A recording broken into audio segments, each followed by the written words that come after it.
Hi, I'm John with Orange ModWorks, and this is going to be an installation guide for the Retaliator and the Rampage 5 kilogram springs. Okay, spring installation with these blasters is surprisingly simple. It's probably the easiest mod yet.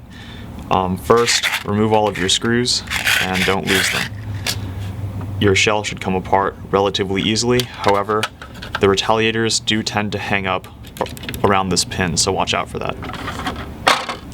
Next, all you need to do is remove your stock spring and slide in the new 5 kg spring. With these blasters, we have found that you don't really need to remove the air restrictor to get increased performance. For some reason, this air restrictor makes almost no difference when increasing the spring tension. With the previous models, if you left the air restrictor in and replaced the spring, your performance would be worse because it would cause the valve to close more quickly. So now just put the two halves of your shell together.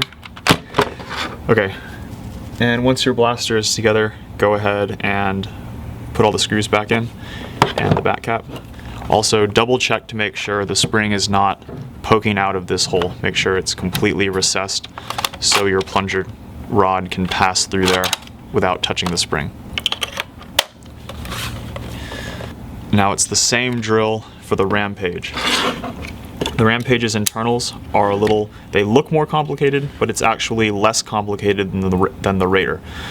This is all one piece and should come out and you should be able to reinsert it relatively easily without worrying about the plunger getting misaligned.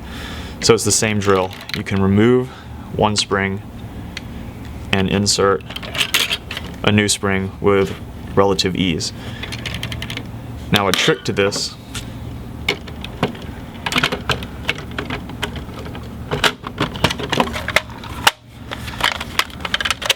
here's a trick.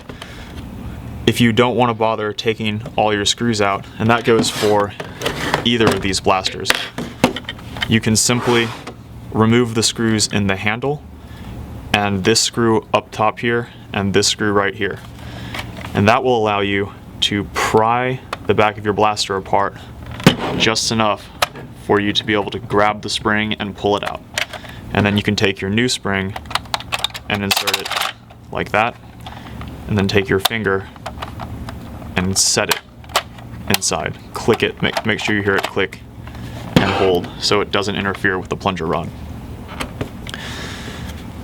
From here, you can put your back cap back on and reassemble your blaster.